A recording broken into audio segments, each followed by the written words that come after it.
Friends அனைவருக்கும் வணக்கம். இன்றைக்கி ஒரு சைட்டுக்கு ஏசி இன்ஸ்டாலேஷனுக்காக போயிருந்தோம். சைட் எங்கேன்னு பார்த்தீங்கன்னா காரைக்குடி பக்கத்தில் தேவக்கோட்டை. சைட்டை போய் விசிட் பண்ணிவிட்டு நம்ம கஸ்டமர்கிட்ட எக்ஸ்பிளைன் பண்ணிவிட்டு அன்பாக்சிங் பண்ணி இன்ஸ்டாலேஷன் பண்ணி கொடுத்தோம். இது பேக் சைடு பார்த்தீங்கன்னா கஸ்டமர் சன்சைட்லேயே வைக்க சொன்னாங்க. சன்சைட் ரொம்ப சின்னதாக இருந்தனால சன்சைடில் வைக்க முடியல, அதனால் ஆங்கிள் ஃபிக்ஸ் பண்ணி வச்சு கொடுத்தோம். இது இண்டோர் யூனிட் என்ன மாடல், இண்டோர் அவுட்டோர் என்ன மாடல்னு பார்த்தீங்கன்னா இது 3 ஸ்டார் இன்வெர்ட்ரு. 3 ஸ்டாரில் உங்களுக்கு காம்பேக்ட் இண்டோர் யூனிட் காம்பேக்டாக வரும்ல, நான் ஆல்ரெடி ஒரு வீடியோ போட்டிருப்பேன், அதில் பார்த்தீங்கன்னா தெரியும். இது outdoor unit rust free common தான். நேற்று நம்ம ஆல்ரெடி ஒரு வீடியோ போட்டிருப்போம்ல, அந்த வீடியோவில் உள்ள மாதிரி தான் இதுவும். அவுட்டோர் காமனாக தான் வரும். இண்டோர் யூனிட் மட்டும் காம்பேக்டாக வரும். 5 ஸ்டாருக்கும் 3 ஸ்டாருக்கும் கொஞ்சம் வித்தியாசம் இருக்கும். இது லென்த்து இண்டோரோட லென்த்து கம்மியாக இருக்கும்.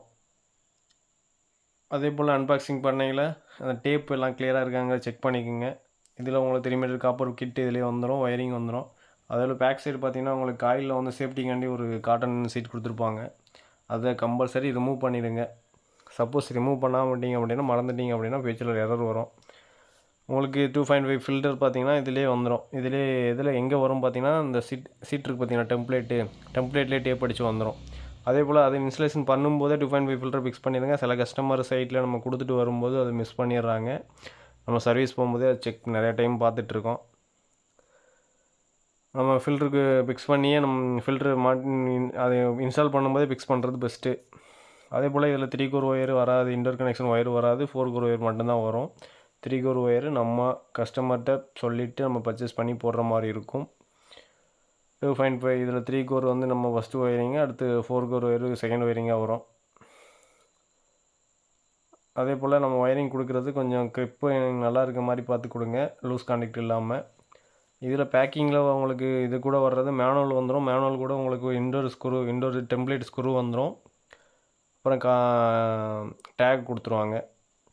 அதே போல் டெம்ப்ளேட் ஃபிக்ஸ் பண்ணையில் ஸ்பிரிட்டோல் வச்சு ஃபிக்ஸ் பண்ணுங்கள். கஸ்டமர் ஆல்ரெடி ஹோல் பண்ணி வச்சுருந்தாங்க, அதனால் நம்ம அந்த ஹோலை மேனேஜ் பண்ணி தான் நம்ம இண்டோர் யூனிட் ஃபிக்ஸ் பண்ணோம். சென்டர்லாம் நம்ம பார்க்க முடியாது, ஆல்ரெடி கஸ்டமர் ஹோல் பண்ணி வச்சுருக்கனால. நம்ம இண்டோர் ஃபிக்ஸ் பண்ணிவிட்டு அப்படியே பேக் சைடு பார்த்திங்கன்னா நம்ம ஸ்டாண்டில் தான் ஆல்ரெடி ஸ்டாண்டில் தான் கஸ்டமர்கிட்ட சொல்லியிருந்தோம். ஏன்னா சன்சைடு ரொம்ப சின்னதாக இருந்தனால சன்சைடில் வைக்க முடியல. இது ஸ்டாண்டு பார்த்தீங்கன்னா பேனாசோனிக் சைட்லேருந்து நமக்கு ப்ரொவைட் பண்ணுவாங்க. கஸ்டமருக்கு ஸ்டாண்டு எக்ஸ்ட்ரா தான் பே பண்ணுற மாதிரி இருக்கும். இதில் உங்களுக்கு இண்டோர் இது ஸ்டாண்டுக்குள்ளே எல்லா ஸ்க்ரூவும் கொடுத்துருவாங்க, போல்ட் நட் எல்லாமே கொடுத்துருவாங்க.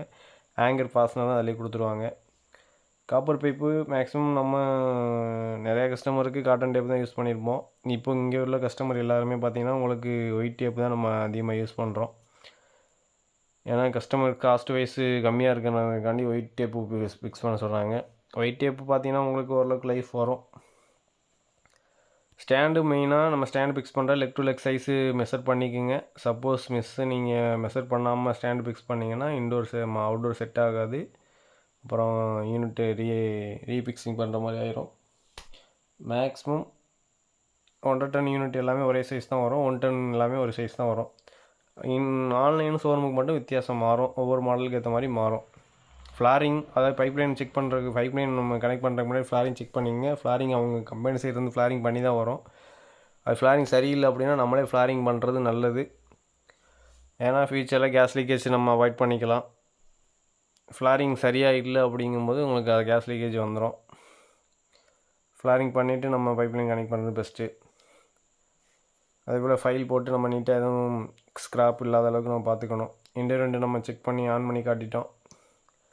இண்டோர் ஆன் பண்ணும்போது உங்களுக்கு டிஃபால்ட் டெம்பரேச்சர் 24 தான் வரும். இன்க்ரீஸ் டிக்ரீஸ் நம்ம பண்ணிக்கலாம். மோடு நம்ம எப்போவுமே கூல் தான் வச்சு யூஸ் பண்ணுவோம். டெம்பரேச்சர் அப் டவுனு எல்லாமே நான் உங்கள் கஸ்டமருக்கு எக்ஸ்பிளைன் பண்ணிட்டோம். பேக் சைடு அவுட்டர் யூனிட் அப்படியே பேக்லேயே நம்ம ஸ்டாண்டு ஃபிக்ஸ் பண்ணி தான் வச்சுருக்கோம். உங்களுக்கு அதை நான் பேக் சைடு போய் காட்டுறேன் பாருங்கள். மற்றபடி ரிமோட் ஆப்ஷன் எல்லாமே நான் எக்ஸ்பிளைன் தனியாக ஒரு வீடியோ போட்டிருப்பேன், அதில் போய் செக் பண்ணி பார்க்கலாம் நீங்கள். அவுட்டோர் யூனிட் இங்கே ஃபிக்ஸ் பண்ணிவிட்டு நம்ம கேஸ் லீக்லாம் செக் பண்ணி கேஸ்லாம் ஓப்பன் பண்ணிட்டோம். அதே போல் பேக் சைடு மெயினாக ஒயிட் சிம்பிள் போட்டு கவர் பண்ணிவிடுங்க. ஃபியூச்சரில் வாட்டர் லீக்கேஜோ இல்லை வேறு எதுவும் கம்ப்ளைண்ட் வராமல் இருக்கிறதுக்காண்டி தான் நம்ம மெயினாக ஒயிட் சிம்பிள் போட சொல்கிறது. இண்டோரில் நம்ம ஸ்டெப்லைசர் கஸ்டமர் ஃபிக்ஸ் பண்ணுறேன்னாங்க. அதனால் இன்னொன்று உங்களுக்கு ஒன்று சொல்லிக்கிறேன். ஏசி ஆஃப் பண்ண உடனே இது ஆஃப் ஆகாது. இப்போ உள்ள மாடல் எல்லாமே ஆஃப் பண்ணி ஒரு 2 மினிட்ஸ் கழித்து அதுக்கப்புறம் தான் ஆஃப் ஆகும். இது இப்போ வர்ற மாடல் எல்லா ஏசிலையுமே உள்ளது தான். நிறையா கஸ்டமர் கேட்குறாங்க ஆஃப் ஆகலை அப்படின்னு. இன்றைக்கி வீடியோ அவ்வளோதான். இந்த வீடியோவில் எதனா டவுட் இருந்தால் எனக்கு கால் பண்ணுங்கள், இல்லை மெசேஜ் பண்ணுங்கள். தேங்க்யூ.